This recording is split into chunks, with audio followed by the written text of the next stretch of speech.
Halo sahabat Kompas TV, kali ini saya sudah bersama dengan Ketua DPP PDIP bidang pemerintahan dan juga otonomi daerah, yaitu siapa lagi kalau bukan Pak Ganjar Pranowo.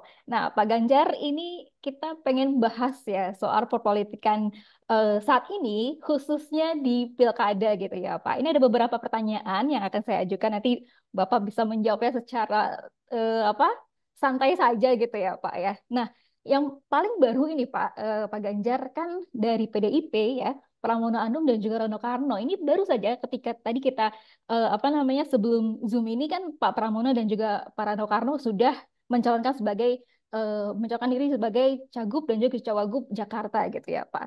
Sempat memang ada beberapa nama-nama yang keluar kayak misalkan Pak Anies Baswedan, ada juga Pak Ahok.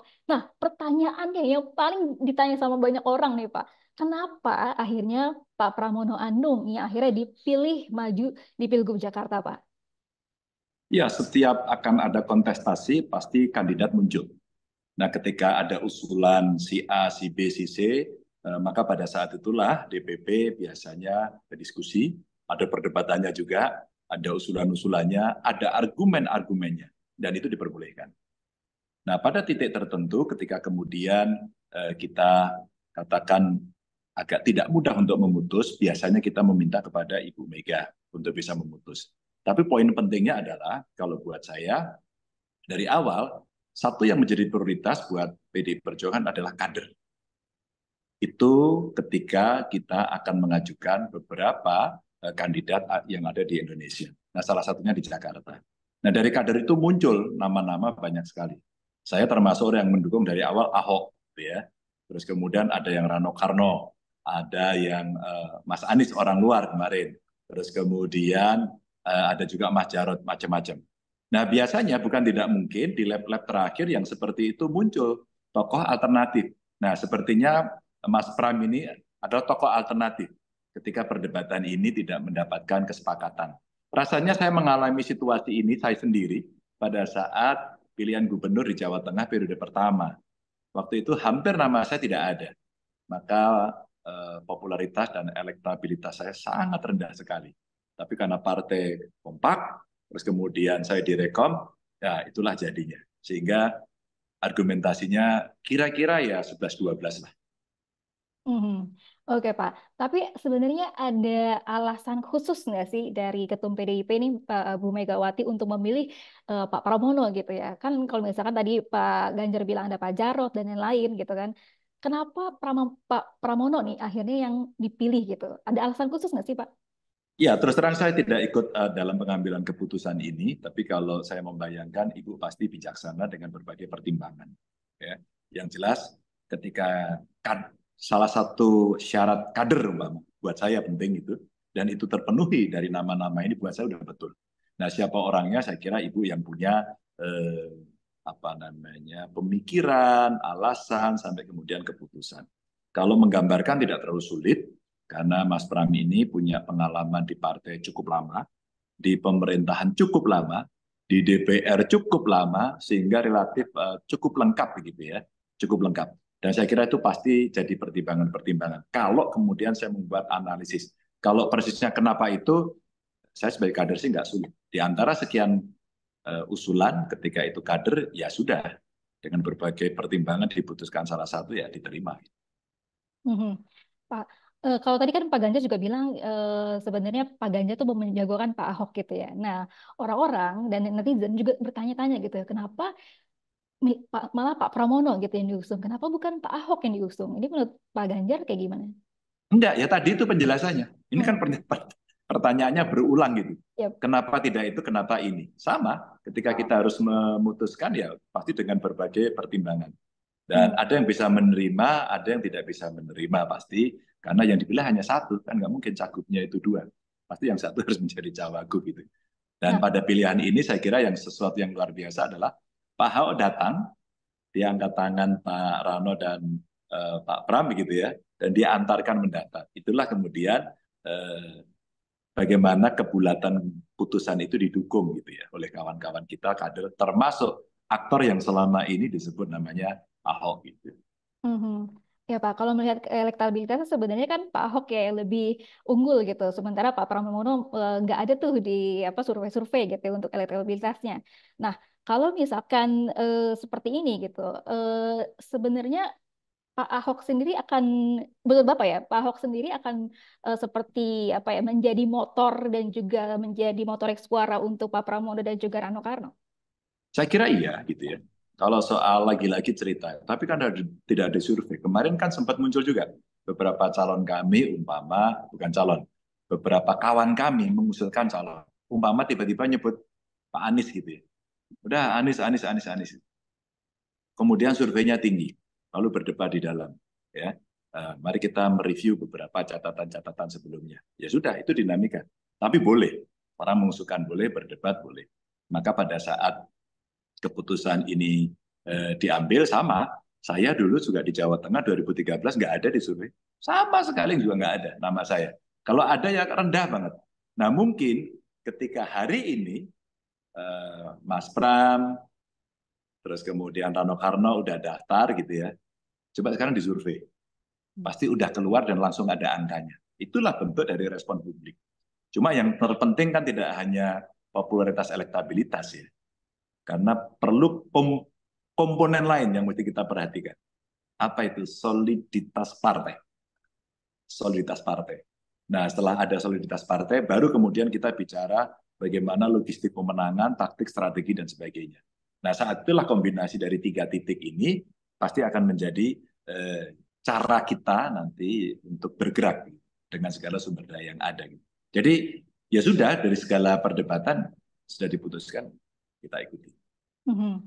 Oke, tapi saya akan balik sedikit ya Pak soal kemarin di hari Senin gitu ya. Sempat dinamika politiknya di PDIP lumayan gitu ya ketika beredar foto-fotonya Pak Anies gitu sudah ke DPP PDIP dan ternyata tidak jadi gitu ya untuk di apa namanya diusung gitu atau diumumkan. Nah, ini juga sebagai apa catatan catatan begitu ya Pak dari PDIP memang pengen alasannya pengen memprioritaskan kader gitu ya Pak ya. Oh, gampang aja kan? Kemarin ada pidato Bu Mega, saya kira kawan-kawan wartawan semua juga bicara. Pidato sebelumnya Bu Mega bicara gini, oh iya ya itu ada usulan-usulan ya, apa sih kayak Satgas gitu ya? Gitu. Terus ada bannernya, tulisannya eh, kita ngusung Pak Anies. Bener, Pak Anies mau masuk, nanti nurut gitu ya. Itu kan sebenarnya kalau saya kader menerjemahkannya bener. Tapi ya kalau mau ikut sama kita ya jangan gitulah. Itu sebenarnya kalimat halus dari Bu Mega yang menyampaikan, eh, ini dalam pikiran saya, kita tidak sempurna banget ya. Tapi ketika kemudian kita harus memutus, kita itu bukan partai tumpangan, gitu. Itu kalau saya secara ideologis, wah ini keren gitu. Atau sebaliknya kemarin Banten, hampir-hampir kemudian Mbak Airin yang sudah didukung Golkar dihempaskan kemarin. Kemudian mereka dukung calon dari Gerindra. Lalu diambillah sama PDI Perjuangan. Ibu menyampaikan, Mbak Airin pakai baju hitam merah ya, gitu kira-kira kayak baju hostnya Kompas gitu ya. Nah pada saat kemudian pakai baju itu, ibu sempat cerita, Airin gitu. Oh, itu sebenarnya tidak sedang marah. Ibu sedang memberikan sebuah impresi kepada seseorang yang mau bergabung, apakah serius atau tidak. Itulah kemudian menjadi pertimbangan-pertimbangan yang kemarin dilakukan. Maka saya tidak tahu kalau kemarin Mas Anies datang ke sana karena kebetulan saya ikutnya hanya daring. Dan yang kedua, barangkali pada saat bertemu di situ ada komunikasi-komunikasi yang tidak deal gitu. Bisa jadi. Jadi persisnya saya tidak tahu, tapi saya coba mengamati dan saya tidak bertanya karena saya tahu persis partai saya ini. Kalau kira-kira ada perbedaan, bagaimana cara memutuskannya itu sudah ada. Jadi ya kami memang sangat dinamis. Dari partai yang kemarin dipojokkan, ditinggal sendirian, dan bareng. Dan terbukti kan, di Banten Airin kemudian didukung lagi sama Golkar. Padahal Golkar udah ke sana. Maka saya melihat ini tanda-tanda bahwa partai-partai sekarang sudah berkaca ulang, mereview bahwa dirinya rasanya harus mengambil keputusan secara berdaulat. Saya kira bagus. Mhm. Meskipun kalau tadi Pak Ganjar bilang PDIP kan memang memprioritaskan kader gitu ya. Terus di Banten tadi kita lihat kalau misalkan Bu Airin gitu kan Golkar. Nah ini sebenarnya nggak ada masalah gitu ya Pak? Kalau nggak ada, ya memang di Jawa Barat, di Banten kita nggak menang kok, Mbak. Termasuk di DKI kan kita nggak menang. Hampir-hampir DKI kan kita nggak bisa maju, Mbak. Kalau kemarin tidak ada putusan MK, kan kita tidak maju. Kami marah-marah? Tidak. Kami menghormati aturan. Dibully, disyukurin, mampus lu sendirian, dan yang lain semua boyong ke sana. Maaf, dengan segala hormat saya harus terbuka, Mas Anies yang kemarin diusung pada saat Pilpres, terus kemudian statementnya mau diusung lagi di dalam Pilgub, pindah semua pengusungnya. Kita mau ngomong apa? Maka kemudian memang saran saya, Mas Anies masuk aja, pilih salah satu partai menjadi kader kan gitu. Sehingga nanti saya gimana ya merasakan sudah didukung, dilempar sana, lempar sini itu kasihan. Dan kita sadar, Mbak. Maka begitu kita ada kesempatan dengan keputusan MK, kita hidup lagi. Maka saya orang yang keras sekali mendorong harus kader, apapun yang terjadi. Karena itu membuat marwah kita sebagai partai itu hidup. Di Banten kita kalah, Mbak, maka kita sadar. Maka wakilnya dari kita. Di Jawa Barat kita lebih sadar lagi sampai ini belum putus. Kita masih mencari, masih lobby-lobby dan sebagainya. Karena waktu itu semua yang mau kita ajak nggak mau kan, lihat kita. Kayaknya kan kita sudah tahu bahwa posisi kita mau disudutkan. Alhamdulillah hari ini situasi berubah. Hari ini gempuran masyarakat yang kemarin muncul, mahasiswa yang biasanya mungkin tidak terlalu melek politik, tidak terlalu terlihat antusias pada politik, tapi tiba-tiba semua ke jalan dan kesadarannya muncul. Berubahlah seluruh konstelasi. Jadi di beberapa tempat kita juga kompromi, tapi kalau yang bisa kita maju sendiri, maju. Di Bali maju. Di Jawa Tengah sama Mbak, semua udah bergerombol ke sana. Kita maju sendiri. Ini Jawa Tengah persis seperti saya 2013, kami sendirian. Nggak ada yang mau waktu itu. Ya sudah, kita maju sendiri. Bismillah gitu kan. Oke Pak, kemarin sempat viral juga pernyataan Pak Ganjar gitu ya, yang mengatakan bahwa Pak Ganjar meminta maaf atas PDIP karena telah mengusung gitu ya Jokowi selama 2 periode ini gitu. Di ujung pernyataan Pak Ganjar itu mengatakan bahwa kecewa di ujung ada yang melenceng gitu. Nah, saya bertanya-tanya sebenarnya ujung yang melenceng ini seperti apa Pak Ganjar? Ya konteksnya kemarin wawancara atau obrolan di Bocor Halus. Ketika Bocor Halus berdiskusi, PDI Perjuangan tanggung jawab loh. Karena kemarin ngusung Pak Jokowi, loh kita nggak bertanggung jawab, kita bertanggung jawab. Isu-isu rumor-rumor yang berkembang cerita tentang perpanjangan masa jabatan PDI Perjuangan Bu Mega sangat tegas sekali, nggak ada gitu. Ya banyak orang nggak mengakui sih gitu ya. Tapi Bu Mega keras, tidak bisa. Gitu. Itu Bu Mega itu berpegang pada konstitusi, kenceng sekali.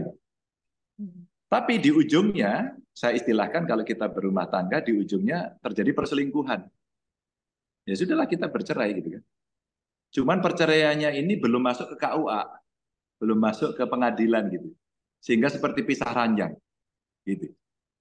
Seperti apa ya? Karena kan Pak Jokowi kemarin tidak dalam barisan kita dalam Pilpres lah, dalam Pileg, nggak ada di dalam barisan kita. Selingkuh nggak?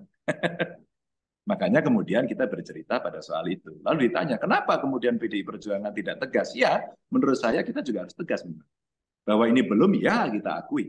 Pasti ada pertimbangan-pertimbangan khusus. Maka saya bilang, diberhentikan saja dengan hormat. Kenapa dengan hormat? Karena apapun Pak Jokowi juga pernah berjasa kepada partai ini. Selama ini.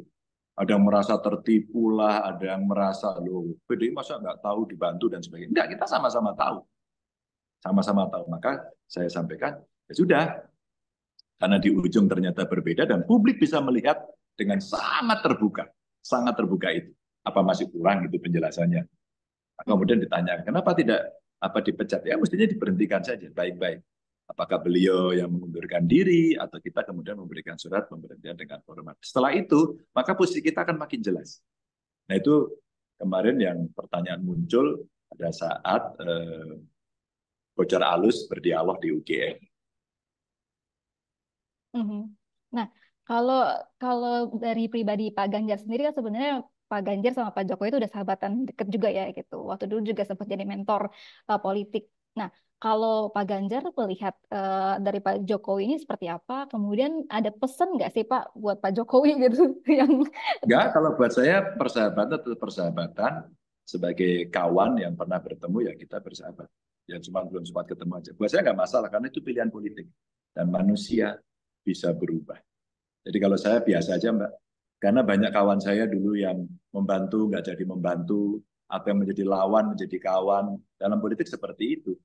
Maka ketika Machiavelli ngomong bahwa kekuasaan mesti dipertahankan, alat-alat negara digunakan, tapi ingat harus ada rambu-rambunya dan sebagainya. Maka dalam term politik seringkali sekarang diterjemahkan dengan gampang. Tiru aja model Machiavelli itu, gunakan semuanya gitu kan, menjadi Machiavellis. Itu Machiavellis akhirnya terjemahnya adalah menghalalkan segala cara, seolah-olah gitu.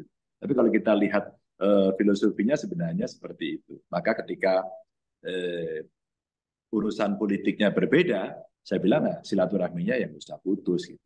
Masa terus diem-diem kan enggak. iya betul Pak. Nah, em, ada nggak catatan khusus gitu dari Pak Ganjar buat Pak Jokowi? Ya kita pernah bersama kemudian berbeda. Oke, Pak.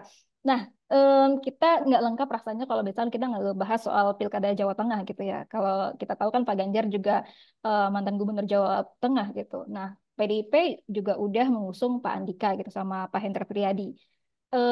Ada alasan khusus nggak sih Pak menurunkan Pak Andika gitu? Apalagi kan lawannya memang Pak Lutfi yang waktu dulunya adalah pensiunan Polri gitu atau polisi gitu Pak. Enggak ya, Pak Andika masuk partai setelah selesai dari eh, TNI, beliau mendaftarkan resmi jadi anggota partai. Dan kemudian dari sisi kapasitas dan sebagainya saya kira memenuhi gitu ya. Terus kemudian Jawa Tengah bukan tanpa dinamika, dinamis Mbak. Yang daftar juga banyak begitu kan. Itu diskusi yang daftar wakil juga banyak sama. Terus kemudian dikompromikan dalam sebuah rapat, akhirnya kita membuat berbagai analisis dan seperti DKI akhirnya nemulah itu. Nanti hal ini juga akan berlaku di Jabar, berlaku di Jatim. Ya. Jadi sebenarnya itu proses yang biasa saja, bahwa akhir keputusannya itu, ya itulah kemudian hasil akhir yang bisa publik lihat. Gitu. Karena kan sebut juga, wah ini perang bintang nih di Jawa Tengah gitu Pak. Karena kan lawannya mantan Panglima TNI, kemudian jadi dari Polri gitu. Itu sih Pak. Ya biasa saja. Ini kan bintangnya udah pensiun semua. Iya betul. Yang penting kalau sudah seperti ini, di antara kita jangan menggunakan kekuatan dari unsur negara. Biarlah alat-alat negara itu bertugas sesuai fungsinya. Kalau mereka ditarik-tarik dalam urusan politik, awas ya, nanti rakyat marah. Dan kemarin sudah marah. Maka sebenarnya itu peringatan keras. Maka sekarang kita juga sedang memantau terus-menerus di banyak kesempatan saya sampaikan, hari ini terjadi di Boyolali keras sekali. Kami masih memantau terus. Maka banyak aparatus yang kemudian terlibat di sana. Foto-fotonya ada. Dan kita pernah ngobrol sama Kompas, saya sampaikan pada Kompas, ini loh tercerita ini. Dan diangkat terima kasih gitu ya. Dan kalau seperti ini Bawaslu diam saja, masyarakat sipil diam saja, partai-partai diam saja, maka demokrasi kita pasti akan jatuh pada titik nadir dan kita menjadi bangsa yang tidak dipercaya dalam berdemokrasi. Mhm. Oke, Pak. Kalau untuk saran gitu ya dan masukan, kemudian program-program yang misalkan waktu dulu Pak Ganjar sempat pernah lakukan gitu ya di Jawa Tengah, kemudian masukan seperti apa yang akan Bapak kasih ke Pak Andika gitu sama Pak Henry? Pak Andika sudah sangat progresif ya di awal jelang putusan itu langsung kontak saya.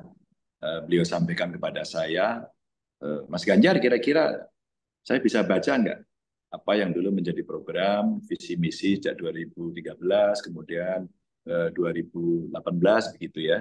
Oh iya, langsung saya kasih semuanya saya kirim dan tentu tim kami masih ada dan pasti kami akan bantu karena kami satu keluarga dan ada yang perlu diperbaiki, ada yang bisa ditambah, tapi ada platform yang sama. Dan PDI Perjuangan sebagai partai, kita menyiapkan visi misi secara garis besar agar seluruh Indonesia sama. Sehingga kalau kita bicara basis politiknya, platformnya itu sama. dasar apa negara, pluralisme, apa yang menjadi mimpi Bung Karno, Trisaktinya, itu semua menjadi platform dan wajib hukumnya. Nah, setelah itu bagaimana konten lokalnya. Jadi lokal kontennya ini yang kita omongkan. Kan beda-beda tuh Mbak ya. Tapi kalau kita bicara harus menghormati sesama anak bangsa, kan sama. Kita harus taat pada dasar negara dan konstitusi, aturan hukum kan sama. Anti KKN kan sama itu. Itu umum, Mbak. Nah, nanti partai itu punya perhatian-perhatian khusus. Umpama kesehatan ibu anak, stunting dan sebagainya. Ini khusus, semua harus sama. Kamu harus siapkan itu, kamu hitung, kamu catat. Pendidikan kita sama. Gitu kan? Tapi ada potensi-potensi lokal. Umpama, ini ciri-ciri kota itu biasanya jasa. Ya jasanya yang dikembangkan.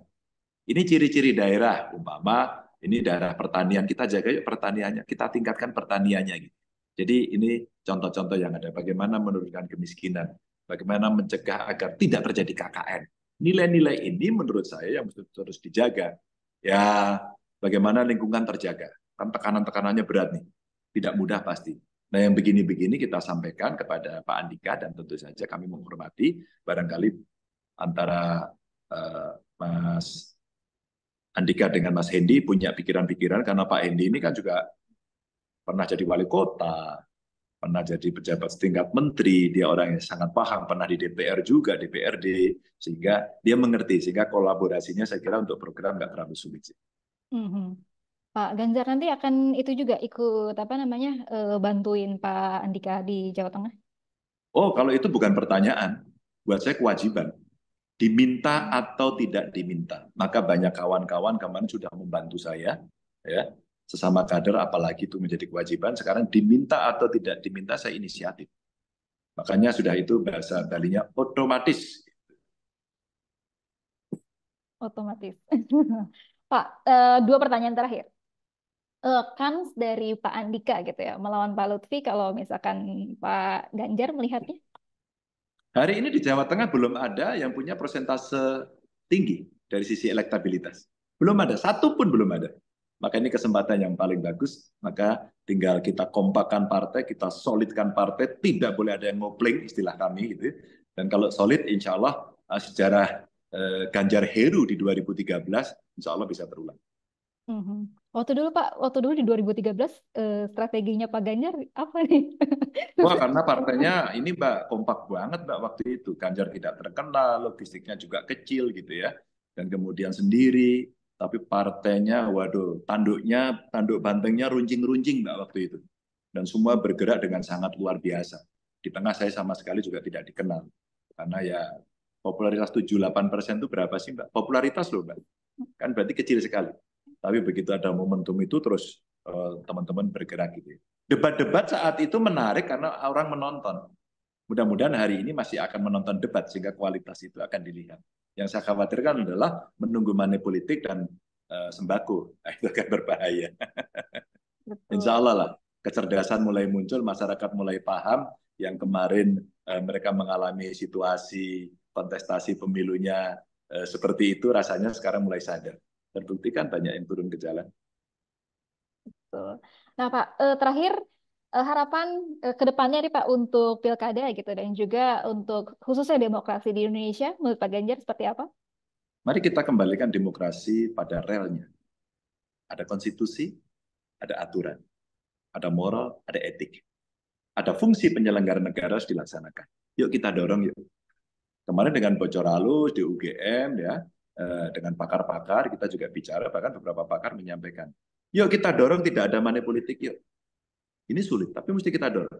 Yuk masyarakat sipil jangan mudah terbeli yuk. Diiming-imingin uang, diiming-imingi sembako, terus kemudian ditekan, mari kita bicara, speak up. Sehingga kualitas demokrasi kita akan baik dan kita akan terhormat di mata bangsa-bangsa dan insya Allah itu akan mendapatkan pemimpin yang baik. Oke, Pak Ganjar terima kasih banyak atas waktunya. Semoga sehat selalu Pak Ganjar. Amin, amin. Terima kasih. Terima kasih Pak.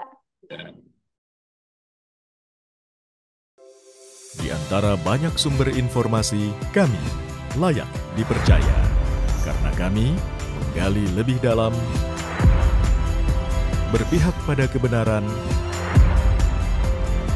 berpegang pada data dan fakta agar layak Anda jadikan referensi. Kompas TV, independen, terpercaya.